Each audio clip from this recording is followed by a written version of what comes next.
in collaborazione con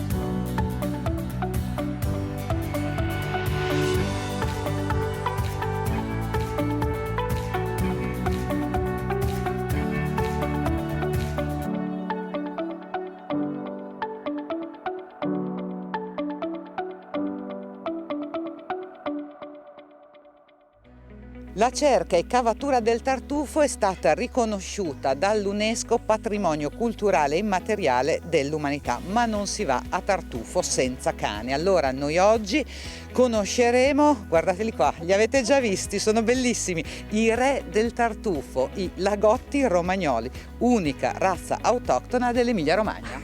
Sono simpaticissimi, agilissimi, tra l'altro longevi, perché qui abbiamo un campione di 11 mesi e uno di 11 anni e non sapremo riconoscerli assolutamente. Ovviamente andremo insieme ai tartufai, capiremo quali sono le caratteristiche della razza, ma poi andremo anche a tavola a scoprire le caratteristiche del tartufo, ognuno per ogni stagione. In questo momento è tempo di bianchetto o marsuolo. Il territorio montano con i suoi problemi, uno di questi sono gli animali selvatici che fanno incursione nei campi e fanno grandi devastazioni. Ci occuperemo di questo, i cinghiali naturalmente sono gli animali che più sono temuti dagli agricoltori.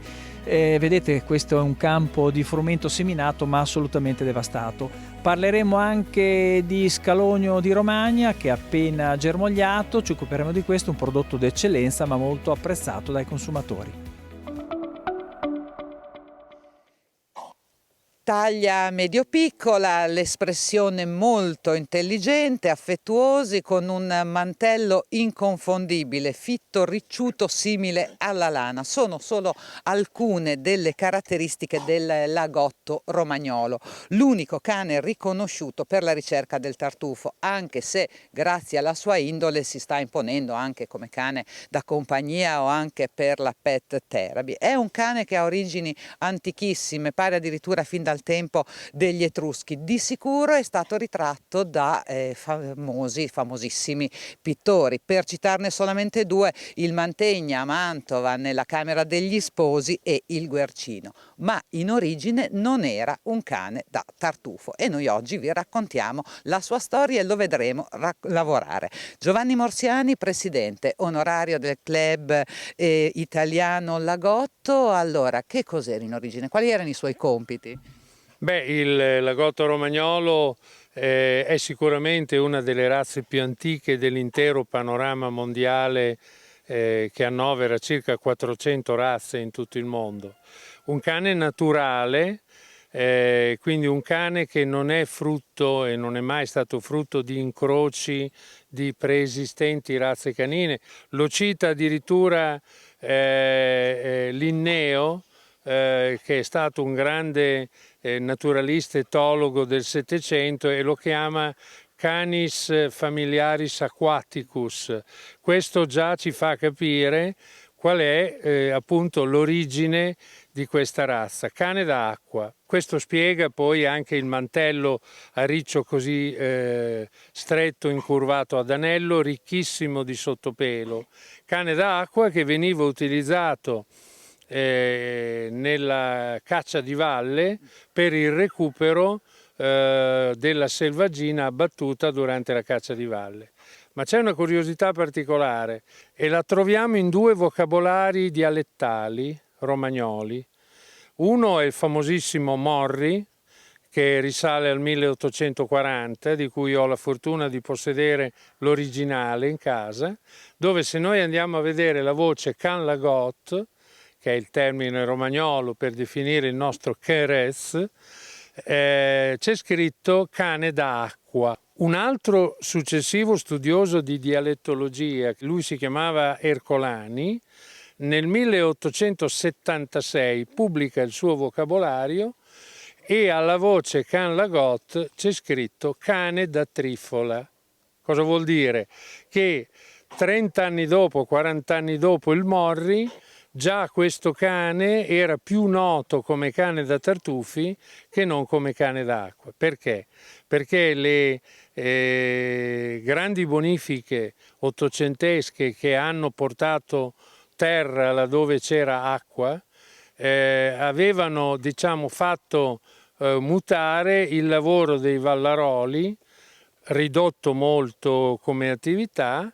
Diversi di loro si dedicarono, avendo già il cane a disposizione, dotato di addestrabilità, olfatto e resistenza alla fatica, da cane d'acqua in cane per la cerca del tartufo, attività che poi diventerà prevalente per questa razza. Ecco, quali sono le caratteristiche di questa razza, le caratteristiche morfologiche? Noi qui abbiamo una muta, sono 5 di diverse fasce di età, di diversi colori, e tutti questi sono per esempio colori ammessi. Allora, esiste uno standard morfologico approvato dagli organismi cinofili nazionali e internazionali. Questo standard fu scritto da mio padre circa 30-35 anni fa. Abbiamo naturalmente anche uno standard di lavoro che codifica le caratteristiche che il cane deve manifestare nel lavoro di cerca del tartufo. Diciamo che qui noi vediamo praticamente quasi tutti i colori ammessi dallo standard. Si va dal bianco sporco unicolore, vedete quello per esempio. Questo è un bianco sporco unicolore, si va al bianco e marrone, al roano marrone. Esiste anche un'altra tonalità di colore che è l'albicocca, in tonalità dal chiaro allo scuro. Non deve essere presente il nero, non deve essere presente il grigio. Quindi è iniziata la selezione in purezza, simile con simile. Poi dopo questo nei decenni ha consentito di arrivare più in profondità nella selezione, quindi non più solo simile con simile, ma quello con quello, perché determinate caratteristiche morfologiche dell'uno servivano per compensare e migliorare le caratteristiche morfologiche dell'altro. Questo ha stabilizzato la razza. L'ha stabilizzata morfologicamente, per esempio nella taglia. Noi qui abbiamo un cane che va dai 40 cm, che è il minimo assoluto, ai 49 cm al garrese. Il garrese è il punto in cui si misura l'altezza del cane dal suolo ed è la quinta vertebra dorsale. Si trova alla base del collo, grosso modo, quel punto. Ecco, sono cani rustici, un po' per il lavoro che hanno sempre fatto e il lavoro che continuano a fare, sono anche cani molto longevi. Intanto questa rusticità compensata, la chiamerei io, perché all'inizio, soprattutto con gli stranieri che adorano questa razza, tant'è che abbiamo club del Lagotto in tutto il mondo, perfino in Australia, Nuova Zelanda, Stati Uniti, tutta l'Europa, una cosa incredibile. Io ne ho giudicati in Sudafrica, pensate un po'.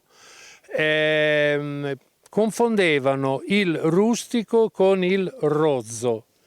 E sono due cose invece sostanzialmente diverse, perché rozzo vuol dire malmesso, di brutto aspetto, rozzo.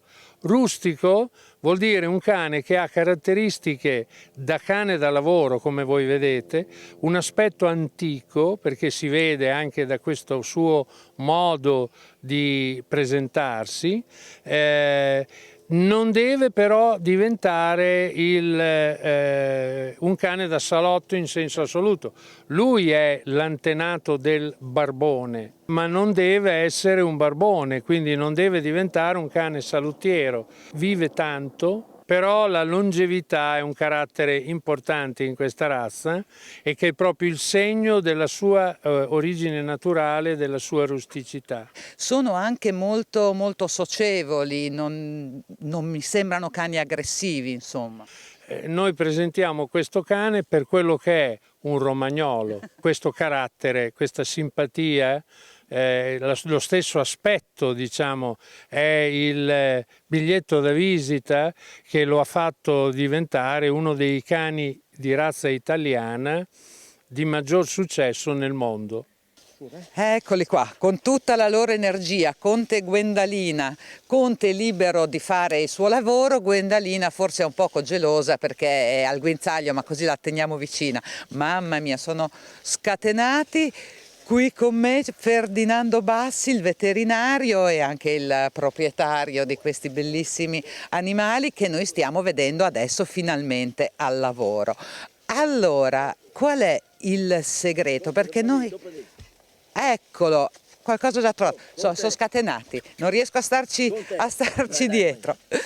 No, dicevo Ferdinando, questi cani bellissimi, questi lagotti romagnoli, noi abbiamo raccontato un poco la morfologia, tutta questa energia la sprigionano quando sono nell'ambiente adatto per il tartufo o sono sempre così attivi? Beh, sono cani abbastanza energici e allegri, certamente quando sono nel loro ambiente e svolgono il loro lavoro esprimono anche il massimo del divertimento e questa è una delle caratteristiche fondamentali perché per trovare i tartufi il cane innanzitutto deve farlo con volontà e divertirsi nel farlo e questa è una caratteristica del lagotto. Ecco, l'altra caratteristica è non staccano mai il naso da terra. La caratteristica è di avere la massima concentrazione perché è un lavoro difficile anche per il cane che richiede molta attenzione e diciamo la differenza nel rendimento è data dall'attenzione con cui il cane svolge il suo lavoro. Quindi la grande concentrazione, la capacità di estraniarsi dall'ambiente esterno e di mettere tutta la loro attenzione sul tartufo. Allora, questa razza tra le caratteristiche ha di non avere un forte istinto per la selvaggina e quindi è più facile che possa, diciamo, non farsi distrarre dalle tante emanazioni che sono presenti in un bosco. Come si addestra un cane da tartufo?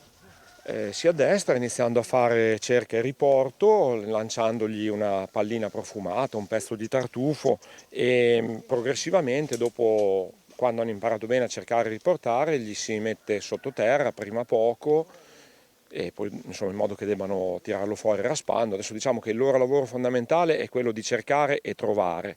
Poi dopo, una volta che trovano il tartufo, devono raspare per indicare al conduttore il punto dove si trova, insomma. Si comincia da giovani, da cuccioli, a che età si può cominciare? Si comincia da cuccioli, praticamente si potrebbe iniziare in modo molto leggero già dai 2-3 mesi in avanti, poi progressivamente man mano che aumenta l'età del cane si aumenta anche l'intensità del lavoro che è chiamato a svolgere, insomma come tempo di durata. Sentono qualcosa, vedi?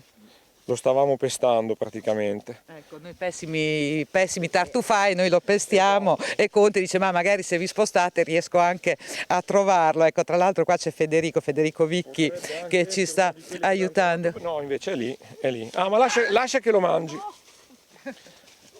Non fa niente. Una lotta fra l'uomo e il cane.